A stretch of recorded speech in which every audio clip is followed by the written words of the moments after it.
Before I tell you what broke me, let me tell you who I was 5 minutes before everything changed. My name is Rose, I'm 33, and I'm an operations analyst. In my family, that title means something else. I am the one who fixes things. I make the calls, I hunt the rates, I carry the extra card just in case. On Sundays, we meet for lunch, same booth, same soft lighting, same soundtrack of clinking glasses and overlapping stories. I can tell you the check within $5 before the server drops it. I can tell you who forgot their wallet by the way they pat their purse. That day began like all the rest. My mother kept refilling water long after anyone was thirsty. My dad cleared his throat when the room got loud, the way he does when he wants peace but not responsibility. Claire, my sister, twirled her straw in a mimosa and smiled at me like we were sharing a joke I had missed. She leaned back, eyes bright, voice light. "Next week? Don't come. You kind of ruin the vibe." For a second, I laughed. Too loudly, the way you do when you think the punchline is gentle. Then I looked around the table and felt the laughter leave my face. My mother's smile trembled and slid away. She turned to her phone like it had a secret for her and only her. My dad took a sip of water that lasted a lifetime. Eric, my brother, half reached for a defense and let his hand fall. I said, "Excuse me?" Calm, pleasant. The kind of calm that lives in your jaw and makes your molars ache. Claire shrugged. "You know how you get. The schedules, the spreadsheets. We just want this one to be relaxed." Relaxed. Such a soft word for a hard edge. I watched my own hands where they rested on the table, steady, polite hands that had booked 8 days across the Mediterranean, color-coded and paid for on my card, because group rates only hold if someone promises. The server slid a plate of cheesecake between us. A single fork left a clean path through sugar like a paper cut. Here's the part most people won't admit. I smiled.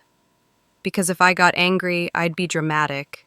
If I defended myself, I'd be overreacting. But if I smiled, everyone could pretend I wasn't bleeding.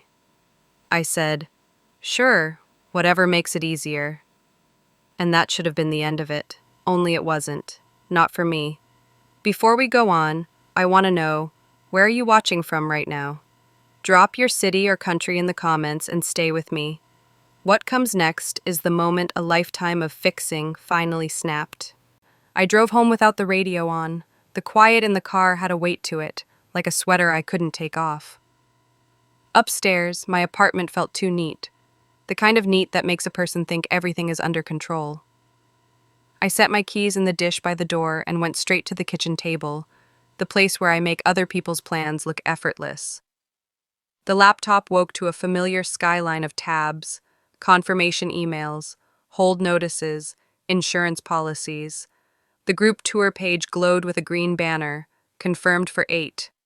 The cooking class, handmade pasta in a hill town, showed my name at the top of the roster as primary contact. The villa site had the little photo of sun on stone and a terrace with 6 chairs. Deposit, paid. Balance due, 7 days.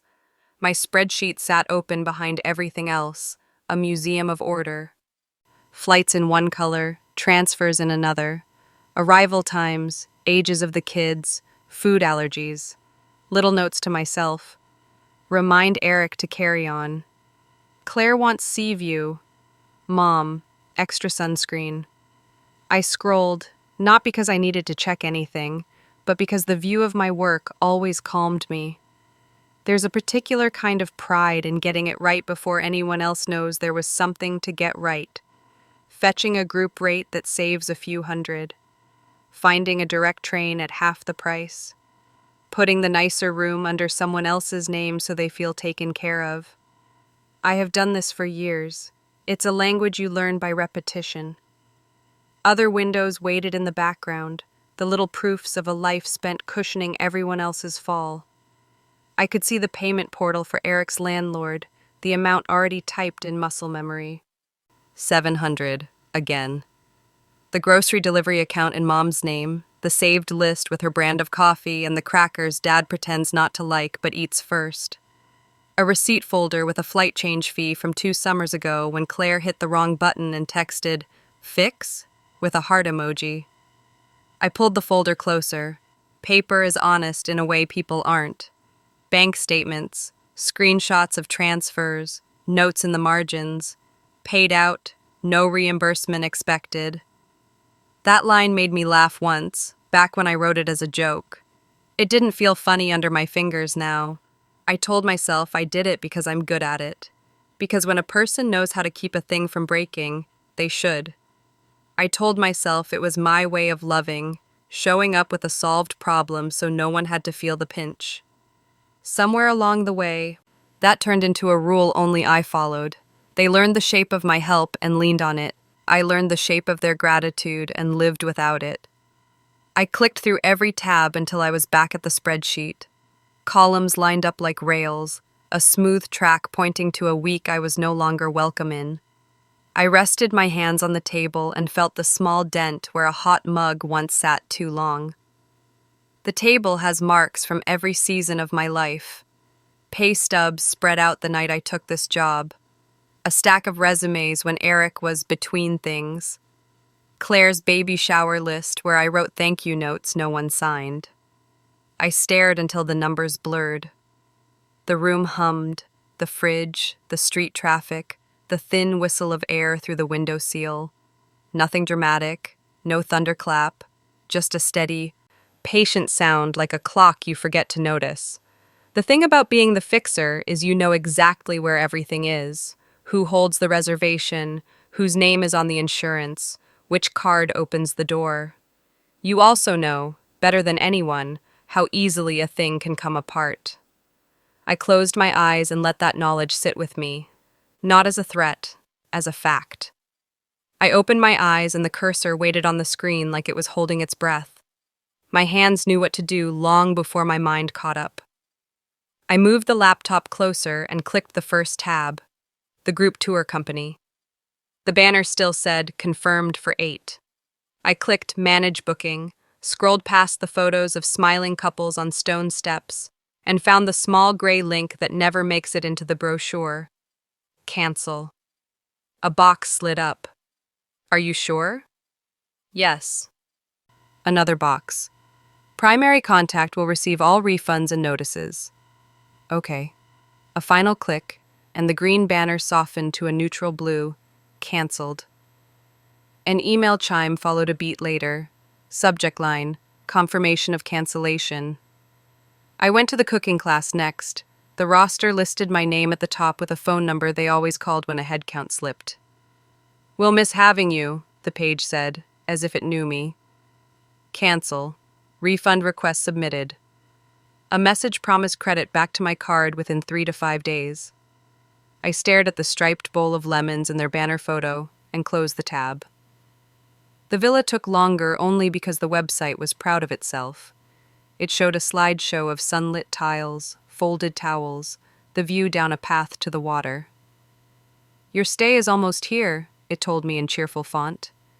I entered the reservation number I knew by heart.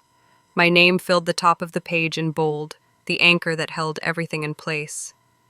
Cancel reservation. The words were smaller than you'd expect. I read the policy, though I didn't need to. Deposit refundable before the 7-day mark. We were 9 days out. I clicked. A spinner turned. For a heartbeat, I saw 6 chairs on the terrace, empty, facing the horizon like an audience waiting for a show that would not start. Then the page refreshed. Reservation canceled. Refund issued to card ending in my 4 numbers. The insurance portal was efficient in a way that felt almost kind. End coverage? It asked. Yes. A prorated amount will be returned. Fine. I shifted to the bank tab. The travel card I opened last spring sat in the list with its soft blue nickname, the one I chose because it sounded casual and safe. I clicked through to settings and found the toggle I'd never used, freeze. The icon turned from pale to solid. The description under it was simple. Purchases will be declined until you unfreeze. I looked at that line a long second, then closed the page. The apartment stayed quiet except for the whir of the fridge and a car passing below. I checked my email. 4 new messages stacked in a column, each subject line neat and final. I didn't open them. I didn't need to. The work was done. I sat back and looked at the table. The dent from the hot mug, the faint scratch from a grocery box, the corner where a baby's rattle had once knocked while I wrote a list. I pressed my palms flat and felt the wood warm under my skin. I waited for a rush of guilt or fear or triumph, but nothing big came. Only a steady relief like a zipper closing. If I was the solution they didn't want, I could remove myself from the problem. It took 10 minutes. 10 minutes to unspool months of planning, years of habit. 10 minutes to hand the weight back to the people who had stopped noticing I was carrying it. I closed the laptop. The room looked the same as it had when I walked in, but it didn't feel the same. The silence was still there, but it was mine. Morning found me before the alarm did. Pale light on the ceiling, the kind that makes you think the day might be gentler than it is. I lay still for a breath, then reached for my phone. The lock screen was a stack of red badges, missed calls, new texts. The family thread sat at the top like a flare. Eric first. We can't board. What did you do? Dad. Hotel says they need you to confirm. Your name is on everything. Unknown number. This is the tour office. We're unable to reach you. Please call. Mom. Claire's upset. The kids didn't sleep. Can you fix this? The messages kept climbing, each one pushing the next down the screen. I didn't open the thread.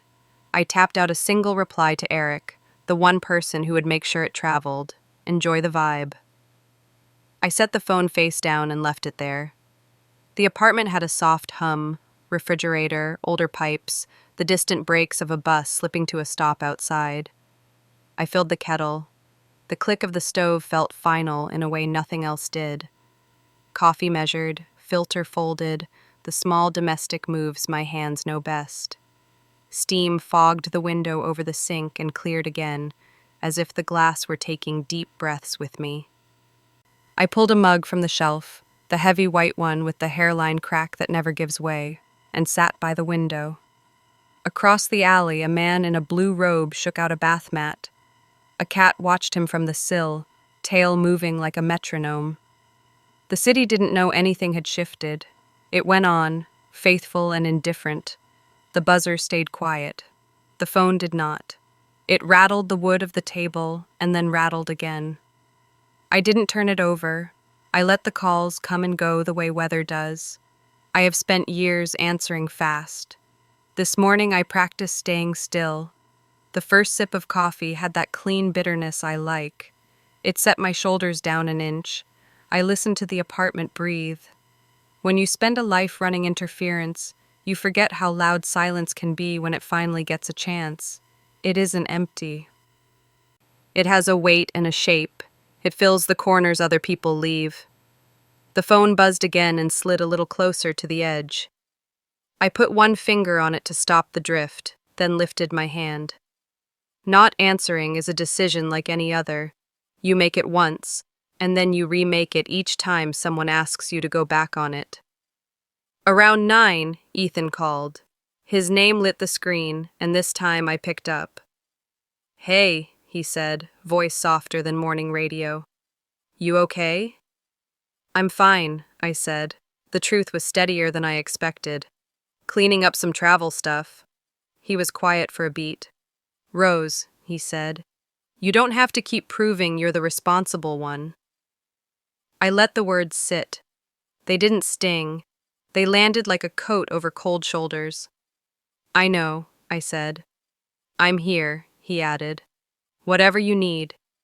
Thank you. We kept it short. He never pushes. He trusts me to manage my weather. When the call ended, I rested the phone face down again and watched the rectangle of light crawl across the floorboards toward the table leg. The city had warmed. A small patch of sun reached my feet. I stayed where I was. The messages slowed and then started again in a new wave, offers, bargains, the kind of language people use when they discover the net might not be there to catch them. I poured a second cup, folded the kettle towel, and let the noise pass on the other side of the door. The silence in my apartment did not feel hostile. It felt like a room I finally owned. Friday came with the kind of tired that sits behind your eyes. I made a simple dinner, washed the pan, and put on a movie I'd seen enough times to know the words. Halfway through, the building intercom buzzed. One sharp note, then another. I froze, remote in my hand. The buzzer went again, longer this time, impatient. I picked up the handset. Hello? Open the door, Rose. Eric's voice, low, tight. It's late, I said. I just need to talk. The word talk sounded like a promise and a threat. I pressed the button anyway. The front door latch clicked through the wire. A minute later, footsteps on the stairs, fast and heavy. He didn't knock. He pushed the door open and stopped in the middle of my living room like the apartment had insulted him. You seriously messed everything up, he said. Good evening to you too. I didn't stand. I lowered the volume on the TV and waited. This isn't a joke, Rose. He raked a hand through his hair. Claire is furious. Mom's crying. Dad's embarrassed. We were stranded at the airport, then stuck in a 2-star with a view of a parking lot. The kids... And you? I asked. Are you humiliated or just inconvenienced? What does that even mean? It means the person you count on to fix everything decided not to. He blinked, ready to argue on muscle memory. You didn't have to go nuclear over one comment. One comment, I repeated, standing now. Eric, that wasn't one comment. That was the last brick on a wall I've been carrying for years. He scoffed. You like organizing. You're good at it. I'm good at it, I said, and I've paid for it, literally. He opened his mouth, closed it. Don't start. I walked to the sideboard and slid open a drawer. Paper rasped under my fingers. I took out a stack and set it on the table. Bank statements, transfer screenshots, the landlord's payment receipts. I tapped the top page with my nail. 2 years, I said. $700 a month, your rent, my card, my account. His face changed in small ways, like a weather report you don't want to believe. Why bring that up now? Because you asked what I did, I said. I stopped paying for the privilege of being disrespected. I was going to pay you back, he muttered. When?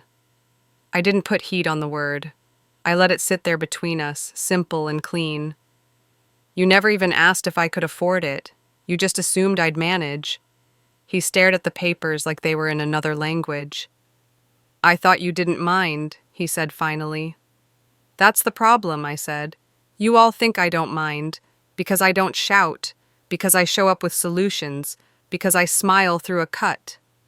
He paced once, stopped by the window, then turned back. So you canceled everything to teach us a lesson? No, I said. I canceled everything to stop teaching the wrong one. Silence moved in. He looked around the room as if there might be a script taped to a lamp. When none appeared, his shoulders dropped an inch. I'm not angry, I said. I'm just done. He flinched at that word in a way he hadn't at any number. Done rearranges a room. He glanced at the stack again, then away. Claire's not going to let this go. She doesn't have to, I said. I already did. For a second, I saw the boy he was, knees skinned, eyes asking, "Can you?" Then he pulled his jacket tighter, like the apartment had gotten cold. This isn't over, he said, but it sounded tired. It is for me. He walked to the door, paused with his hand on the knob like he wanted to say something useful and couldn't find it. He left without slamming it. The latch caught with a soft click. I turned the deadbolt. That small turn felt like a line drawn steady and straight. I stood there with my hand on the lock and listened to the quiet settle. The movie flickered on the muted screen. The papers lay where I'd left them, ordinary and undeniable. The room felt different, not lighter, truer. I put the stack back, closed the drawer, and let the lock's echo be the last word. The next morning arrived clean and quiet, sun on the floorboards, the smell of coffee in the making. I hadn't slept much, but the tired felt clear, not heavy. I cracked the window and let in a ribbon of cool air. The phone buzzed once. No flood this time, just a single message from Dad. Let's talk. Just you and me. I read it twice. No accusation, no command. I typed back, "If you want to talk, come here. Be there in an hour," he replied. When he knocked, it was soft, careful. He stood in the doorway wearing the polo I'd given him 2 Christmases ago, tucked into pressed jeans like he'd decided to be his best self for this. He held nothing in his hands. No coffee, no peace offering, just him. "Can I come in?" he asked. I stepped aside. We sat at the kitchen table, the same table where I had undone the trip, closed the tabs, turned the key on a version of our family that didn't work anymore. He looked around the apartment like he was seeing it for the first time. "I didn't realize," he said finally, eyes on his hands, "how far it had gone." I waited. "I thought you liked handling things," he went on. "You always looked in control. We stopped asking if you were okay with it. That's on us." He reached into his pocket then and slid a folded paper across the table. I didn't touch it. "What is it?" "Eric's rent," he said. "I paid it this month." I unfolded the slip. It was simple. Date, amount, stamp, proof. Not a promise. Not a someday. A thing done. "You shouldn't have had to carry that," he said. "I thought he'd sorted it out a long time ago." "He didn't," I said softly, "because no one made him." He nodded once, the kind that lands in the chest. "Then that's my mistake, too." We sat in a quiet that wasn't uncomfortable. He looked older than he had last week. Not weak, just honest. Before he left, he paused at the door. "I'm not expecting you to forgive us overnight," he said. "I just wanted you to know someone hears you now." The door clicked behind him. I put the receipt on the table and stared at it until the steam left my mug. Paper again, plain and blunt, doing a job words can't. 2 days later, the intercom buzzed at noon. I wasn't expecting anyone. When I answered, a familiar voice came through, small around the edges. "It's me," Claire said. "Can I come up?" She stood in the hall with a deli bag from the place she always mocked as overpriced. Her eyes were rimmed pink. She set the bag on the counter and took out 2 wrapped sandwiches, my order written in thick marker like a label on a gift. "I said awful things," she started, not meeting my eye. "I was overwhelmed and you were the easiest target. You always take it." "Not anymore," I said. "I know." She pulled an envelope from her purse and slid it across the counter. "It's not everything, but it's for the last few trips. The upgrades, the mess I made." I didn't reach for it. The paper looked heavier than it was. "I don't want my kids thinking family means free labor," she said. "I don't want them thinking you only get loved if you pay for the ticket." We ate half our sandwiches standing up. The kitchen felt like a place with new rules. When she talked, the bite was gone from her voice. She told me Dad had sat them down with receipts and dates like he was reading out loud a history they hadn't known they'd written. "We couldn't even finish the list," she said, voice low. "I'm sorry, Rose." "I hear you," I said. It was the only truth I had to give her right then. She gathered her things. At the door, she turned back. One hand on the frame, something like resolve in her face. "You weren't the extra," she said. "You were the glue. We forgot to notice." When she left, the apartment held a different kind of quiet. Not the silence of being cut out. The pause before something new takes shape. I put the envelope next to the rent receipt and let both sit in plain view. 2 small squares of paper, 2 small shifts. The first weight I hadn't picked up myself. I waited 2 days. Then I opened the family thread that had been sitting like a closed door and typed, "We need to talk. All of us. At my place. You'll listen first. The read receipts blinked in quick succession. Dad replied first. We'll be there. Claire. I'm coming. Eric. Okay. Mom added a heart and nothing else. They arrived 10 minutes early, which told me more than any apology could. Claire stood next to Dad, holding a casserole like a treaty. Mom clutched her purse with both hands. Eric kept his shoulders square, chin up, as if he were bracing for bad weather. I stepped back and let them in. We sat at the kitchen table. No one touched the food. No one reached for small talk. I put the rent receipt and the envelope where they could see them, not as trophies, but as anchors. I folded my hands and spoke before any of them could reach for a script. You'll listen first, I said. Please don't interrupt. They nodded, 3 small motions, 1 slow blink. For years, I told myself organizing was how I showed love, I began. If a thing could break, I tried to keep it from breaking. Bookings, deposits, calls in the middle of the night, groceries, rent. I thought being dependable made me valuable. I took a breath. All it did was teach you I would always be there to absorb the hit. No one moved. I felt my own voice steady. Last week, when I was told not to come because I ruined the vibe, it wasn't just a comment. It was the truth you've been living by. I'm useful until I'm inconvenient. Mom's mouth trembled. She didn't speak. So I stopped, I said. I didn't punish you. I ended a pattern. I'm not the net anymore. I want to be invited, not needed. Silence filled the room like water in a glass. Then Dad set his palms on the table, fingers spread like he was holding something still. You're right, he said. No preface, no throat clearing. We got comfortable with your strength. We treated it like an endless well. He reached into his jacket and pulled out the slip he'd brought me 2 days earlier, laying it in the center again. I paid Eric's rent this month. I'll keep paying it until he's steady. That is not your job anymore. Eric's eyes flicked to Dad, then down. Dad. Dad didn't look at him. It should have been me a long time ago. Eric swallowed. I paid my own this month, he said, voice lower. Full amount. I took more shifts. He glanced at me, quickly, like the sun. You don't have to worry about it. Mom finally spoke. I didn't realize how much we leaned on you until you stopped picking up, she said, each word careful. I told myself you were strong, so it didn't hurt you. That was lazy. I'm sorry, Rose. I nodded once. The room held the apology without dressing it up.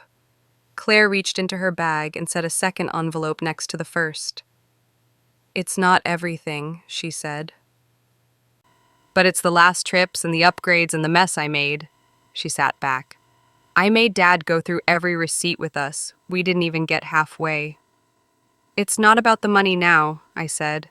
I know, she answered. It's about respect. Dad cleared his throat, not to interrupt, but to steady himself. He pulled a thin manila folder from his jacket and slid it to me. Before we go, he said, there's one more thing. I opened it. Deed amendment.